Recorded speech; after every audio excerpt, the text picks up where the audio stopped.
예, 우리 요한계시록의 말씀을 같이 보는데요.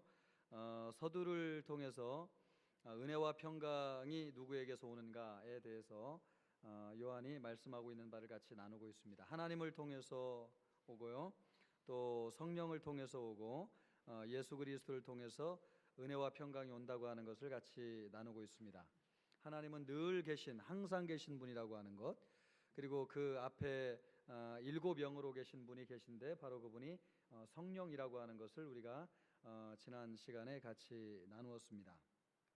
특별히 요한계시록의 이 성령에 관한 말씀이 그냥 기록된 것이 아니고 스가랴서의 4장 말씀을 인용해서 요한이 기록했다고 하는 것을 우리가 상세히 보았습니다. 그럼 이 성령은 누가 주시는가? 스가랴의 예언에 의하면 성전에는 본래 등잔대가 7개가 있는데 스가랴가 본 환상은 등잔대 7개에 7관이 각각 연결되어 있습니다. 그래서 왼쪽 오른편의 양쪽에 뭐가 서 있다고 그랬습니까? 예, 감람나무가 서 있다고 그랬습니다. 그러니까 이 감람나무로부터 지속적으로 등잔대에 불을 밝힐 수 있도록 성령을 공급해 주시는 거죠. 그러면 이 두 감람나무가 무엇을 상징하느냐? 이것이 중요한 이슈가 되겠습니다. 왜냐하면 요한계시록의 이 두 감람나무 때문에 많은 이단이 생겨나기 때문에 그렇습니다. 그래서 이단들은 한 감람나무는 예수 그리스도시고 예수님이 완전한 감람나무 역할을 못했기 때문에 또 다른 감람나무가 필요한데 그것이 이단에 등장하는 이만희니 이러이러한 사람이다라고 이제 갖다 붙여서 본인들의 존재의 정당성을 이야기하는 겁니다. 이런 모든 것들이 성경을 성경적으로 이해하지 못하는 결과고 또 신학적인 바탕이 없는 성경을 이해하는 무지에서 출발한다고 볼 수 있겠습니다. 그러면 7 등잔대에 꺼지지 않도록 성령을 공급하시는 이 두 감람나무가 무엇이냐 하는 것을 우리가 한번 살펴볼 필요가 있는데 스가랴 4장 11절 12절 말씀을 보면 그 두 감람나무에 대해서 이렇게 얘기하지 않습니까? 같이 한번 읽어보겠습니다. 내가 그에게 물어 이르되 등잔대 좌우의 두 감람나무는 무슨 뜻이니까 하고 12절 같이 읽습니다. 다시 그에게 물어 이르되 두 금관 옆에 있는 이 감람나무 두 가지는 무슨 뜻이니까 하니. 이게 답니까? 네. 이 두 금관, 그러니까 두 감람나무가 무엇을 의미하느냐? 이 스가랴 당시에는 2명의 사람을 언급한다고 볼 수 있습니다. 그 당시에 민족의 지도자, 영적 지도자가 있었고 또 한 명은 대제사장이 있었습니다. 그러니까 성전을 섬기는 대제사장이 있었고 이스라엘 백성들을 리드하는 영적 지도자가 있었던 거죠. 그 당시에 영적 지도자가 스룹바벨이라고 하는 사람 아닙니까? 이스라엘 백성들의 귀환을 이끌어온 영적 지도자가 스룹바벨이죠. 그리고 제사장으로서 우두머리가 되어가지고 성전을 섬기는 분 중에 여호수아라고 하는 대제사장이 있었습니다. 그러니까 스가랴 선지자를 통해서 하나님이 이 성전을 세워야 된다고 하는 것을 독려하기 위해서 2명의 지도자가 있는데 그 사람이 누구냐면 스룹바벨과 여호수아다라고 하는 것을 말씀해 주고 있는 것입니다. 그러니까 1차적으로 이 두 감람나무는 이 두 사람을 상징한다고 볼 수 있습니다. 그럼 이 두 사람은 무엇을 의미하느냐? 스룹바벨은 민족의 지도자로서 왕을 상징하는 인물이라고 볼 수 있습니다.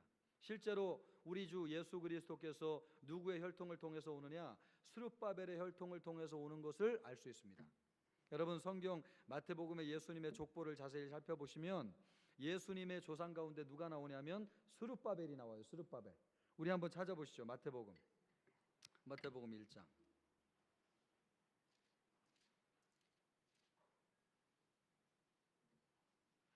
1장 12절 보면 그런 말씀이 나오잖아요. 자, 우리 먼저 찾으신 분 순으로 한번 같이 읽습니다. 시작. 바벨론으로 사로잡혀간 후에 여고니아는 스알디엘을 낳고 스알디엘은 스룹바벨을 낳고, 그죠? 13절도 스룹바벨은 아비웃을 낳고 아비웃은 엘리야김을 낳고 엘리야김은 아소르를 낳고 쭉 이어져 가지고 마지막에 이제 누가 태어난다는 겁니까? 예수님이 태어난다는 거죠. 그러니까 예수님의 조상 중에 누가 있다는 거예요? 스룹바벨이 있다는 겁니다, 여러분. 그러니까 스룹바벨의 조상은 누구예요? 다윗이 되는 것이고 또 그 위로 거슬러 올라가면은 아브라함이 되는 것이고 그 위로 올라가면 아담이 되는 것이죠. 그러니까 이 스룹바벨은 다윗의 혈통입니다. 그러니까 다윗은 실제적으로 왕으로서 기름 부음을 받은 건 아니지만 왕의 혈통을 가진 자로서 예수님의 조상이 되는 거죠. 그러니까 두 감람나무 가운데 한 사람은 스룹바벨을 이야기하는 것이고 스룹바벨은 다윗의 혈통을 의미한다고 볼 수 있습니다. 또 하나 감람나무는 무엇을 의미하느냐?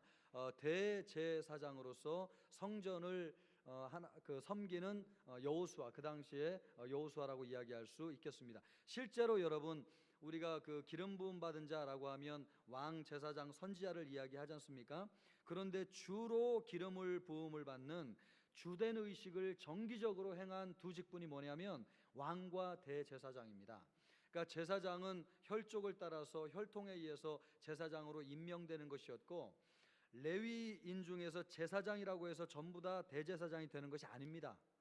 그 제사장 가운데서도 특별히 뽑힌 사람들 가운데 한 사람이 대제사장이 되는데, 이 대제사장이 될 때는 반드시 무슨 의식을 행했냐면 기름 부음의 의식을 행하였습니다. 그리고 왕이 세워질 때 솔로몬이 기름 부음을 받은 것처럼 그와 같이 왕을 세울 때 기름 부음을 받은 거죠. 그러니까 지금 여기에서도 기름 부음 받은 사람 두 사람이라고 이야기하고 있지 않습니까? 바로 그 사람이 스알디엘을 대표하고 있는 왕의 혈통을 이야기하고 있고, 또 대제사장의 혈통을 상징적으로 보여주는 여호수아를 의미한다고 볼 수 있겠습니다. 이 두 가지, 그러니까 왕의 직분과 대제사장의 직분을 고스란히 상속하여서 그것을 가지고 영원한 왕이 되신 분이 누구라고 하는 것을 알 수 있어요? 예수 그리스도죠. 그러니까 여러분, 성령은 누구를 통해서 온다는 것을 알 수 있어요? 여러분, 이것이 아주 중요해요. 왜냐하면 우리 교단과는 좀 다르게, 우리 교단은 동의하지 않지만 WCC라고 하는 게 있습니다. WCC는 전 세계 교회 협의회를 이야기하는 것인데, 여기에는 종교 다원주의적인 입장을 가지고 있는 사람들도 전부 다 모여서 이루는 회의체예요. 그러니까 천주교도 들어가 있고 뭐 여러 가지 하여간 종교 다원주의적인 입장을 취한 사람들도 다 여기에 들어가 있는데, 그런 것들이 어디에서 말미암냐면 이런 신학적 사상과도 연관성이 있다는 겁니다. 그러니까 성령은 제가 누구를 통해서 온다고 그랬어요? 예수님을 통해서. 그런데 이 성령을 예수님을 통해서 온다고만 생각하지 않고 성령의 신비하고 상징적인 것, 막 기적이 일어나고 죽은 자가 치유되고 살아나고 뭐 이런 신기한 역사들을 성령의 역사라고 인정을 해가지고, 그런 것들은 뭐 무당이 춤을 춰도 마치 성령에 감동된, 신에 감동된 사람이 막 그 구슬하는 것처럼, 그 마치 예언을 하는 것처럼 그렇게 이야기하는 사람들이 있단 말이죠. 그래서 우리가 중요하게 생각해야 되는 것은요, 성령은 누구를 통해서 오느냐? 예수님을 통해서 온다고 하는 것을 이해하는 것이 아주 중요합니다. 그래야지 잘못된 함정에 빠지지 않는다는 거죠. 실제로 그러면 성령은 예수님을 통해서 오는가 하는 것인데, 요한복음 1장 33절 보면 그런 말씀 우리 사랑방 교제하면서 같이 나누는데, 여러분 같이 한번 읽어볼까요? 나도 그를 알지 못하였으나 나를 보내어 물로 세례를 베풀어 하시는 그이가 나에게 말씀하시되, 성령이 내려서 누구 위에든지 머무는 것을 보거든 그가 곧 성령으로 세례를 베푸는 이인 줄 알라 하셨게. 이 성령으로 세례를 베푸시는 분이 누구예요? 예수님이죠.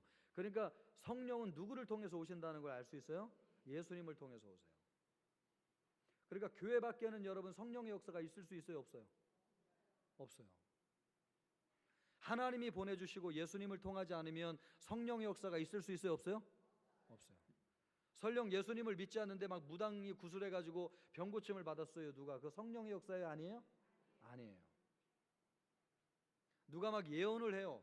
성령이 없이도, 하나님의 이름을 믿지 않아도, 성경을 몰라도 막 예언을 해요. 그리고 가끔 마칠 때도 있어요. 신기해요, 정말로. 그 성령의 역사예요? 아니에요? 아니에요. 사람들이 성령을 누가 보내주시는지를 잘 모르면, 예수님을 믿지 않아도 그런 신비한 역사가 일어나면 그 성령의 역사가 있는 것 아니냐? 신비한 역사가 있으면 전부 다 성령이 하시는 일인데 거기에 하나님의 역사가 있고 구원이 있는 것 아니냐? 이제 이렇게 확대 해석해가지고 잘못된 이단 사상에 빠지는 사람들이 굉장히 많이 있다고 하는 겁니다.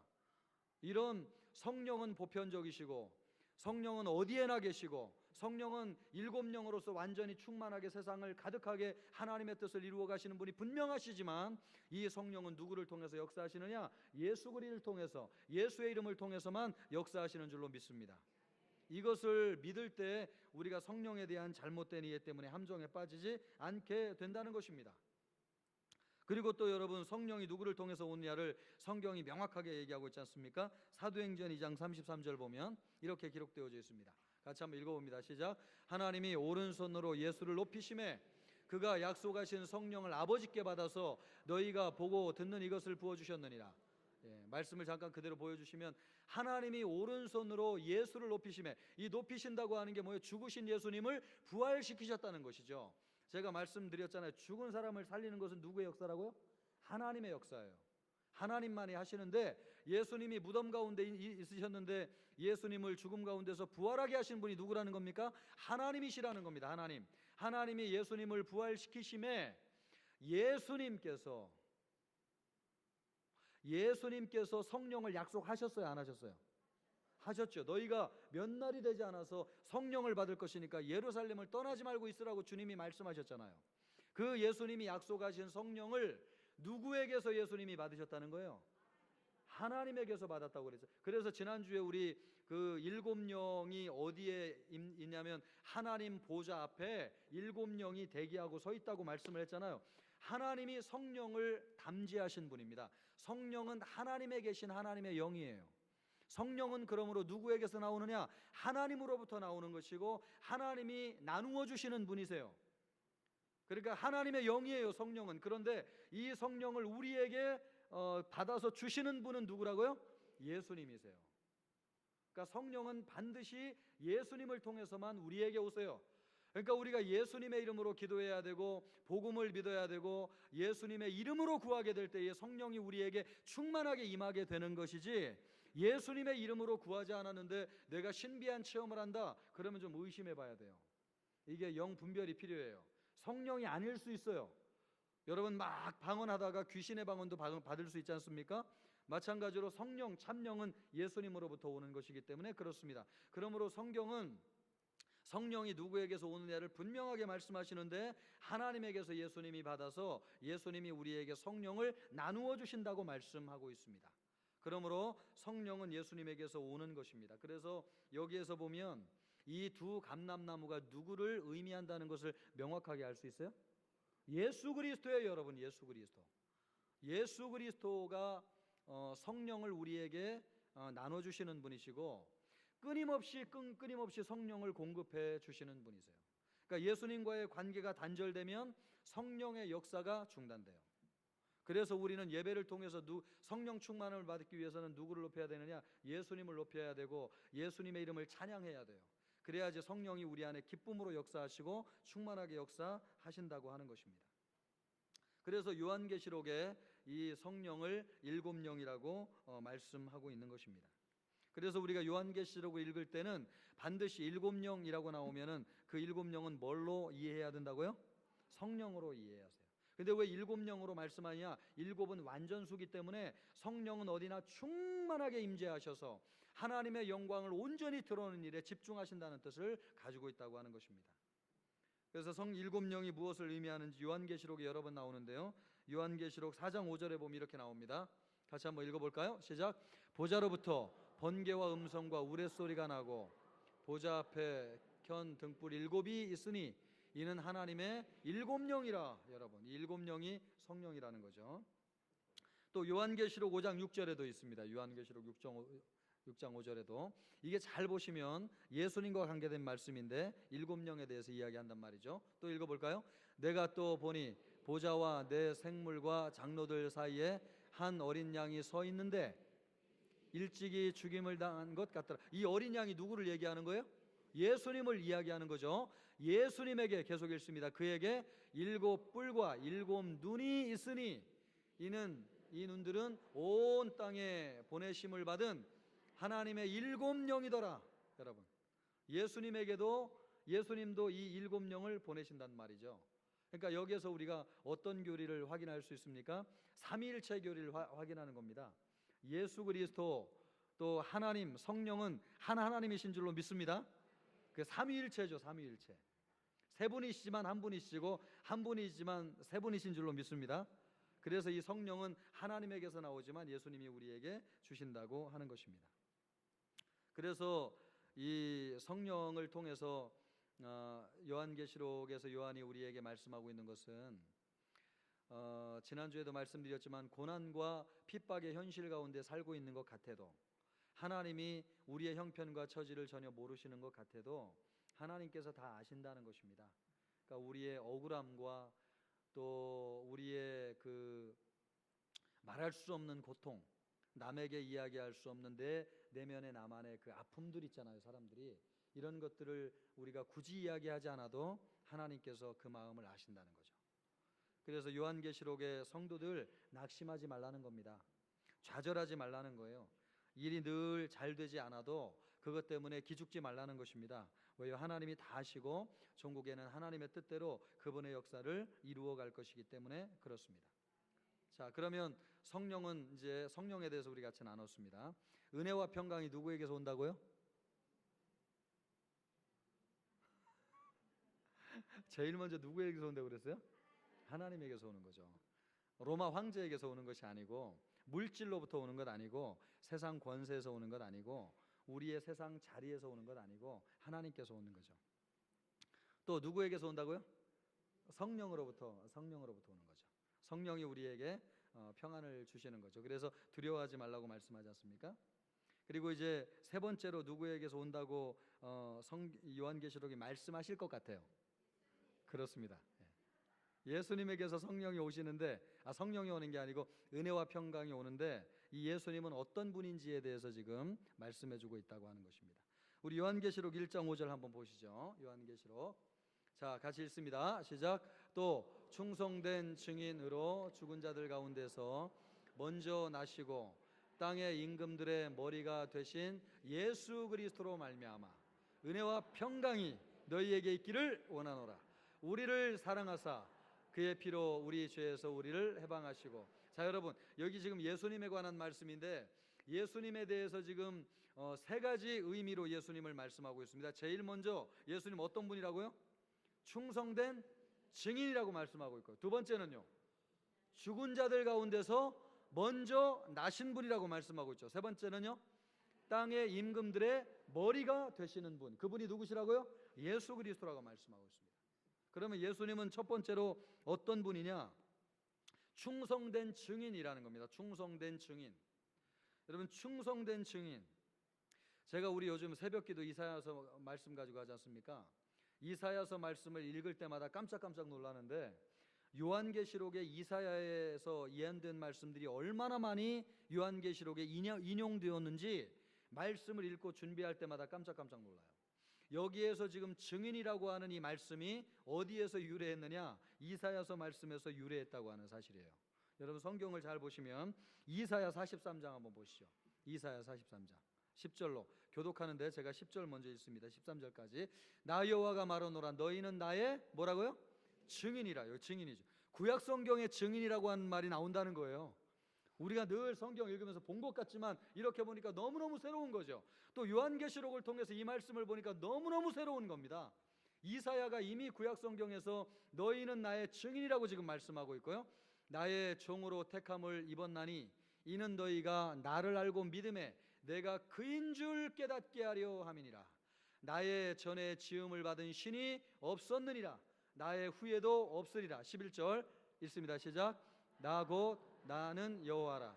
나 외에 구원자가 없느니라. 12절 말씀. 내가 알려주었음에 구원하였으며 보였고 너희 중에 다른 신이 없었나니 그러므로 너희는 나의 증인이요 나는 하나님이니라. 여호와의 말씀이니라. 우리가 누구의 증인이라고요? 하나님의 증인이라고 하는데, 이 하나님의 증인이라고 하는 말씀을 지금 누가 사용하고 있는 거예요? 예수님이 지금 사용하고 있잖아요. 예수님이.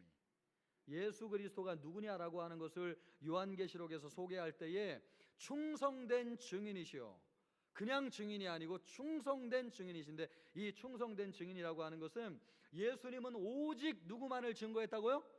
하나님만을 증거했다는 것입니다. 하나님만을.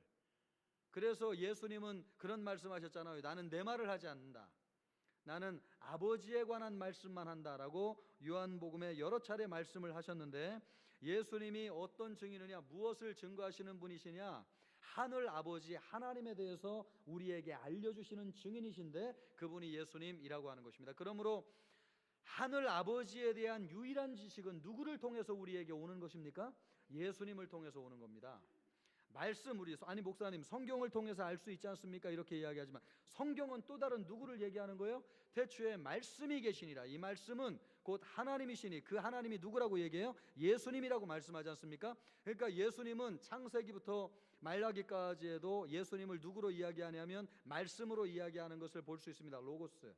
그러니까 이 말씀은 누구를 얘기하느냐? 예수 그리스도를 이야기하는 겁니다. 이 말씀을 통해서 하나님을 우리에게 증거하지만 그것은 또 다른 면에서 예수님이 우리에게 하나님을 증거한다고 볼 수 있어요. 요한복음에 보면 예수님께서 그걸 명확하게 하시는데, 왜 예수님만이 하나님에 대한 증인이냐, 그것을 논증하시는 장면이 있습니다. 요한복음 3장 11절로 13절 보면, 진실로 진실로 내게 이르노니 우리는 아는 것을 말하고 뭘 증언한다고요? 본 것을 증언한다는 겁니다. 본 것을. 그런데 그러나 너희가 우리의 증언을 받지 아니하는도다. 12절 말씀 같이 읽을까요? 시작. 내가 땅의 일을 말하여도 너희가 믿지 아니하거든 하물며 하늘의 일을 말하면 어떻게 믿겠느냐? 예수님은 뭘 얘기하시는 분이라고요? 하늘의 일을 우리에게 증언해 주시는 분이라는 거죠.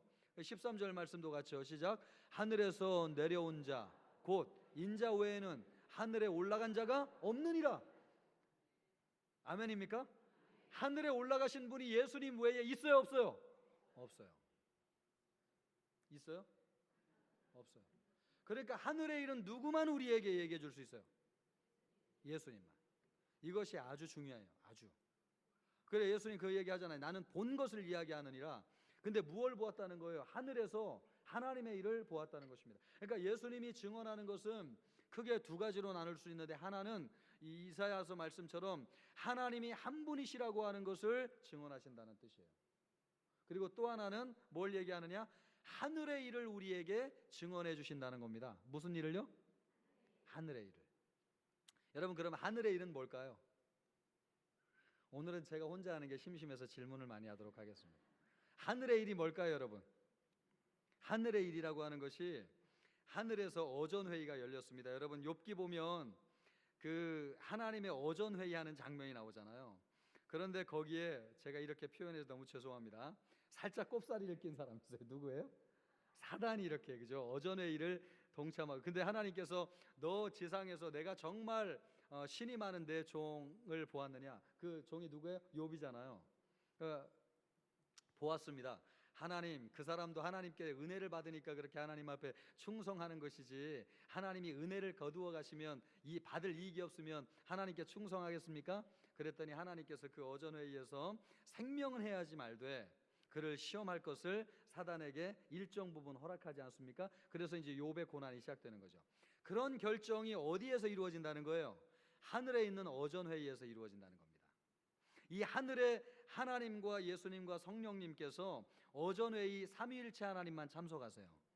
그런데 이 어전회의에서 무엇을 결정하시냐면, 하늘에서 이 땅에 이루어질 구원의 역사를 하나님께서 어전회의에서 결정하세요. 이 어전회의의 비밀은 누구만 알고 있어요? 삼위일체 하나님만 알고 계세요. 인간들은 알 수 있을까요, 없을까요? 없어요. 그런데 여러분, 어전회의에서 일어난 가장 놀라운 비밀 가운데서 가장 중요한 비밀, 이걸 시크릿이라고 이야기한다면 그것이 무엇일까요, 여러분? 예?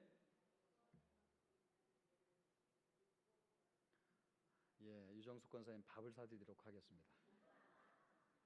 제가 지난번에 왜 퀴즈 맞힌 분에게 밥 사준다고 했죠? 오늘 드디어 제가 밥을 사드렸습니다. 그래서 자유의 몸으로 면천됐습니다, 제가. 그렇습니다, 여러분. 가장 놀라운 비밀이 뭐냐? 예수님의 십자가의 죽음이 비밀이에요.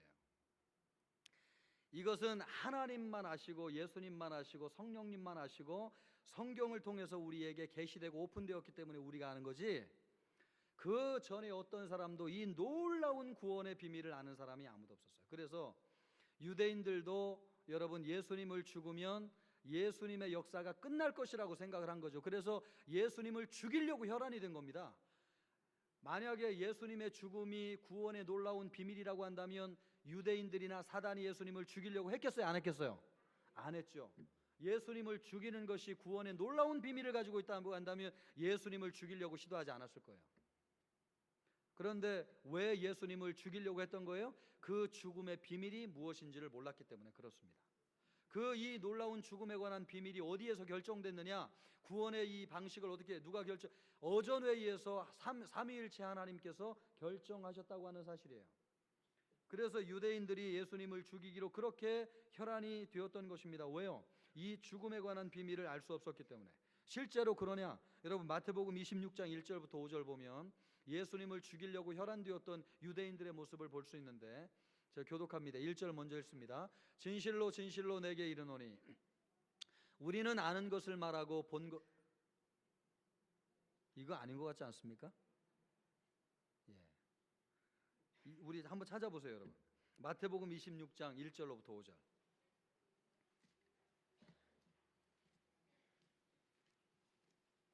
마태복음 26장 1절로부터 5절. 자, 그죠? 보이죠? 우리 1절 제가 읽습니다. 여러분 2절 읽으세요. 예수께서 이 말씀을 다 마치시고 제자들에게 이르시되, 2절,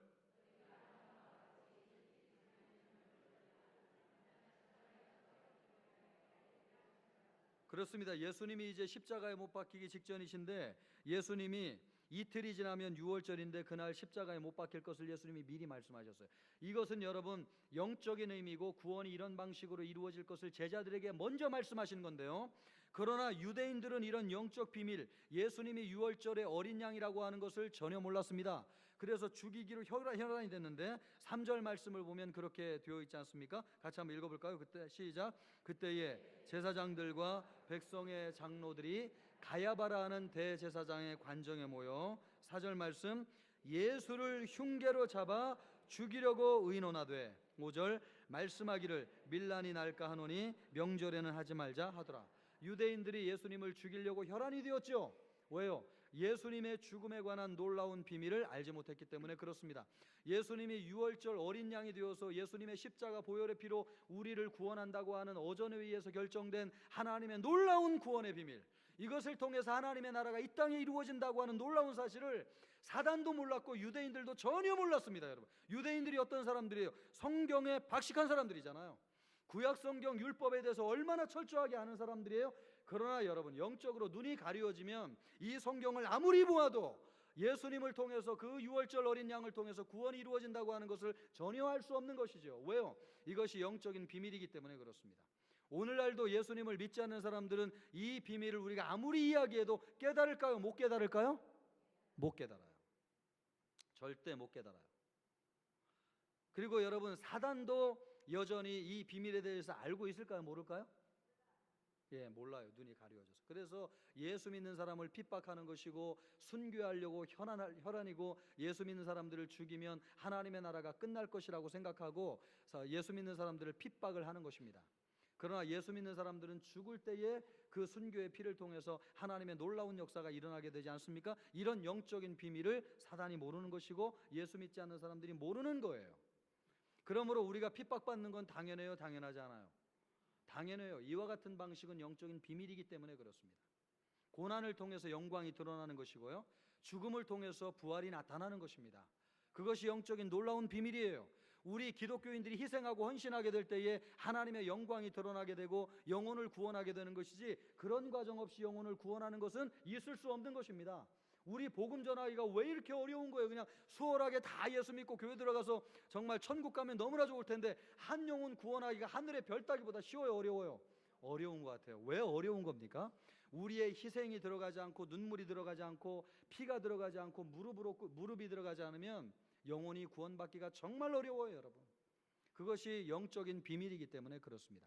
그런 희생과 고난을 통해서 진정한 하나님의 영광이 나타나게 되는 것이고, 구원받은 백성들이 하나님 나라로 들어오게 되는 것이기 때문에 그래요. 빌라도도 이 영적인 비밀에 대해서 전혀 알지 못했어요.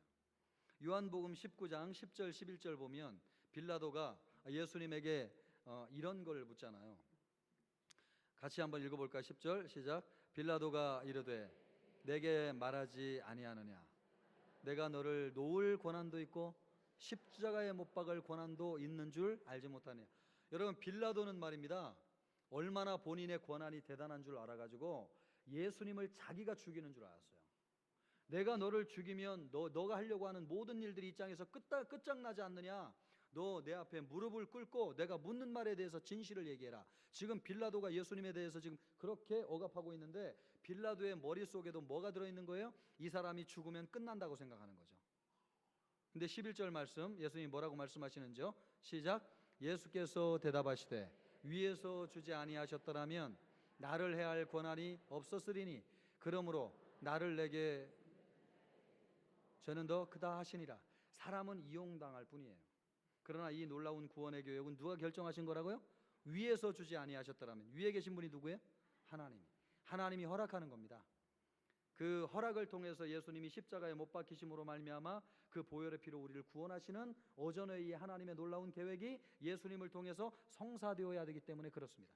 그런데 사람들은 눈이 어두운 거죠. 그래서 예수님을 죽이기만 하면 모든 게 끝장난다고 생각하는 겁니다. 그래서 예수님을 죽이기로 혈안이 되었던 거죠. 이런 모든 것들이 영적인 비밀이에요. 여러분, 우리 가운데는 이런 영적인 비밀에 눈이 어두운 분이 아무도 없기를 주님의 이름으로 축복해요.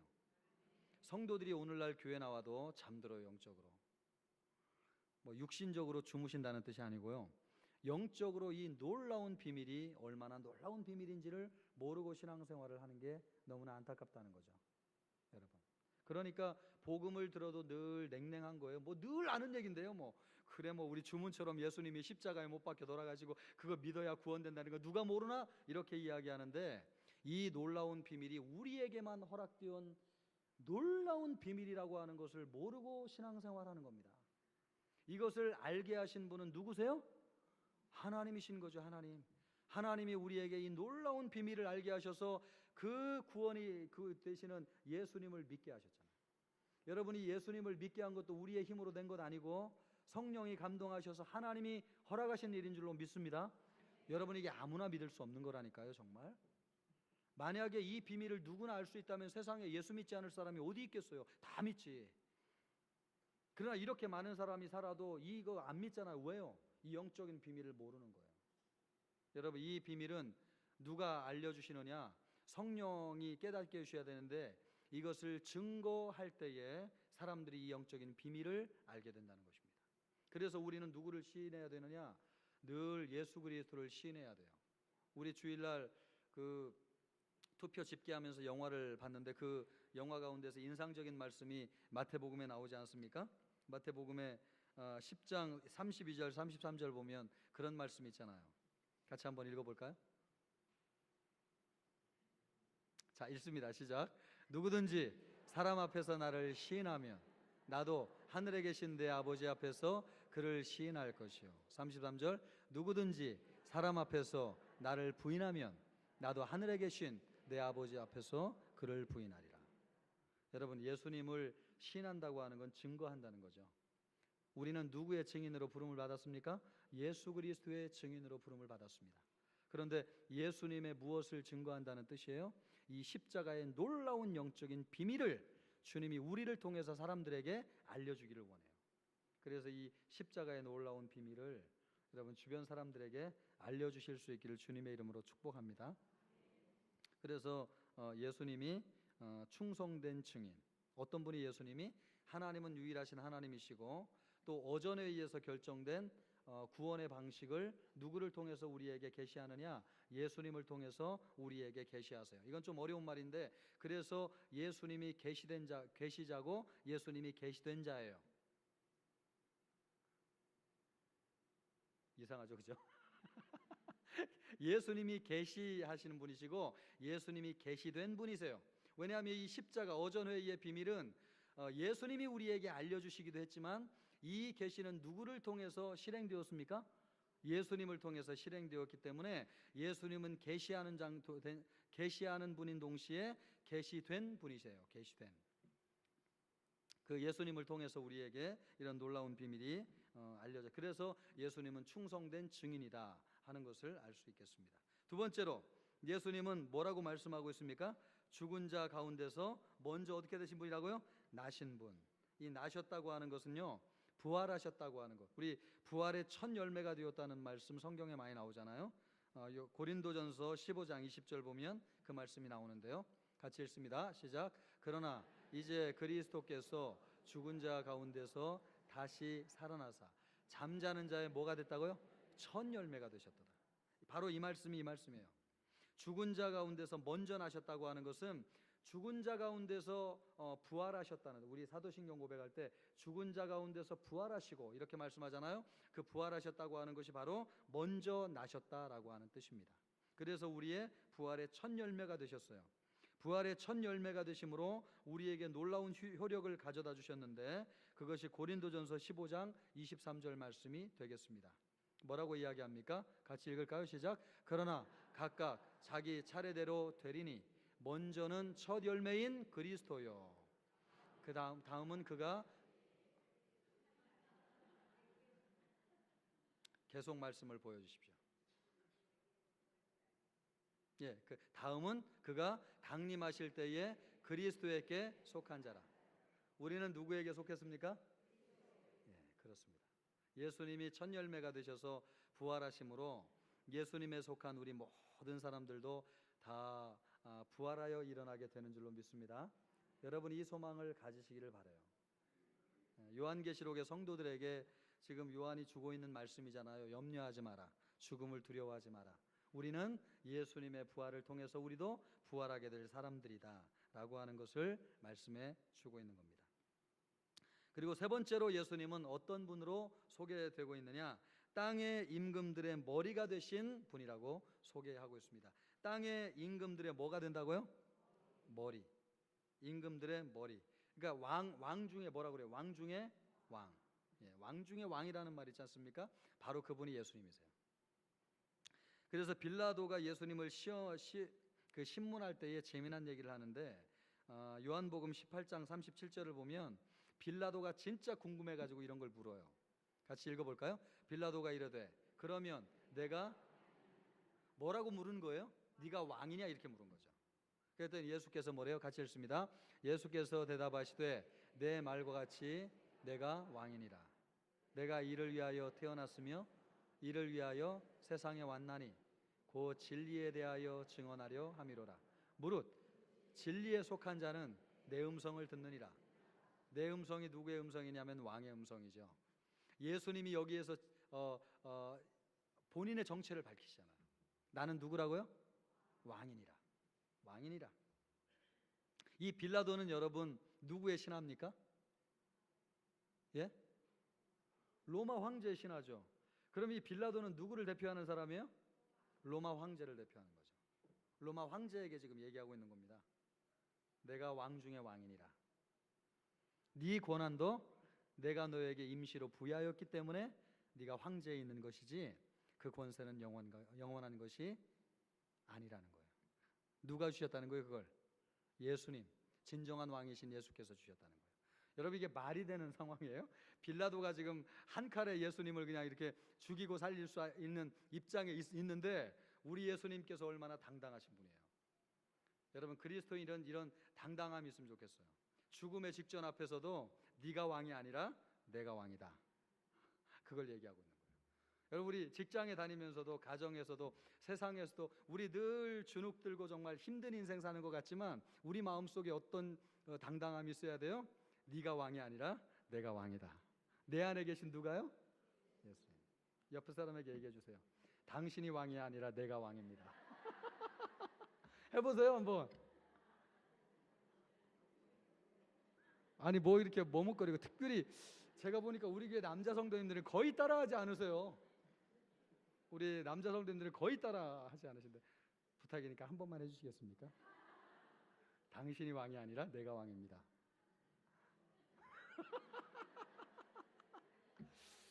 여러분, 진정한 의미는 뭐예요? 우리 속에 계신 누가 왕이라는 거예요? 예수님이 왕이라는 거죠. 우리 예수 믿는 사람들은 삶의 지배를 받고 환경의 지배를 받는 것이 아니에요. 내 안에 계신 예수가 역사를 움직이시는 분이시고 상황을 변화시키는 분이시고 진정한 주인공이신 거죠. 주님이 왕으로서 역사의 주권자가 되시는 분 아닙니까? 그분을 모시고 사는 우리가 늘 상황에 주눅들고 관계 속에 눌리고 말이에요. 세상적인 조건에 너무 눌려가지고 기죽어 살면 우리 안에 계신 예수님께서 기뻐하시겠습니까? 기뻐하지 않죠. 왕을 모시고 사는 우리만의 당당함이 있어야 될 줄로 믿습니다. 그래서 예수님을 이렇게 소개하는 겁니다.